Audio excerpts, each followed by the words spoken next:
I love the book of Job, one of the most powerful books in the wisdom literature of the Bible.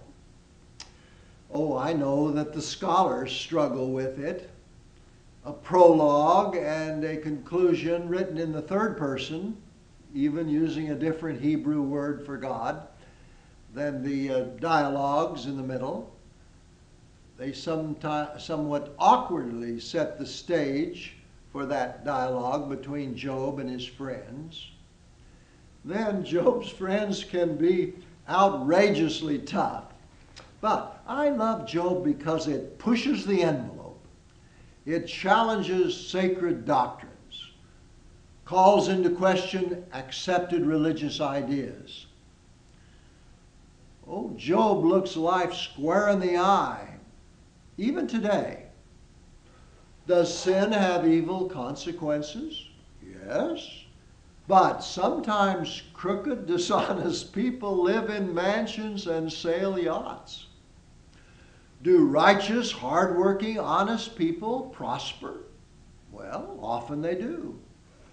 But as a book title suggests, sometimes bad things happen to good people. I grew up in my dad's funeral home in Kansas. As a lad, I carried a cot in the ambulance, lifted a body into the hearse. I early learned that sin has consequences. Dad, why did this man die? Well, Dad said he died of syphilis, son. Ooh. A drunk driver at 2 a.m. crashed into a bridge and fractured his skull. But I also learned that sometimes disaster strikes and there is no explanation.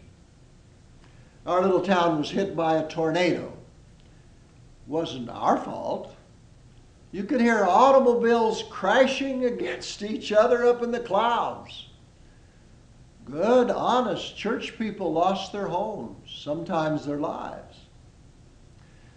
Another time there was a priest who had a heart attack and died while serving Mass. Again, I remember a family car full of dad, mom, laughing kids was hit by a wild deer and then crashed into a truck and they all died. Why did it happen? Why to them? Nobody's fault.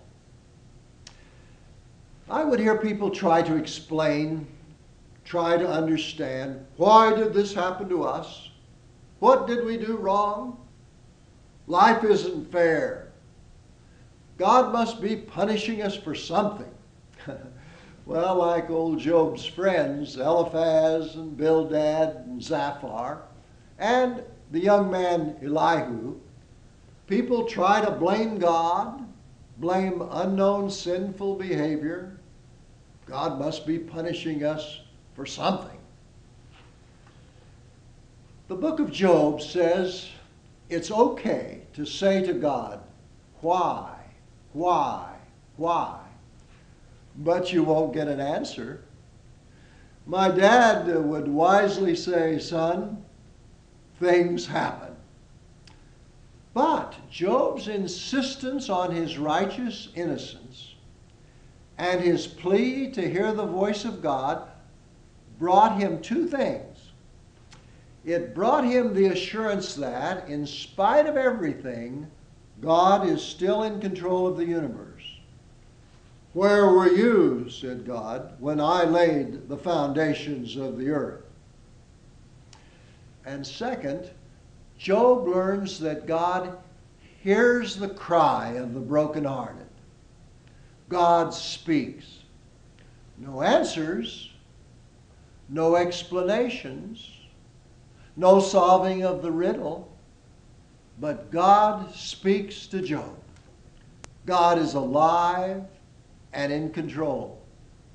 And finally, wounds are healed and life goes on. I love the book of Job.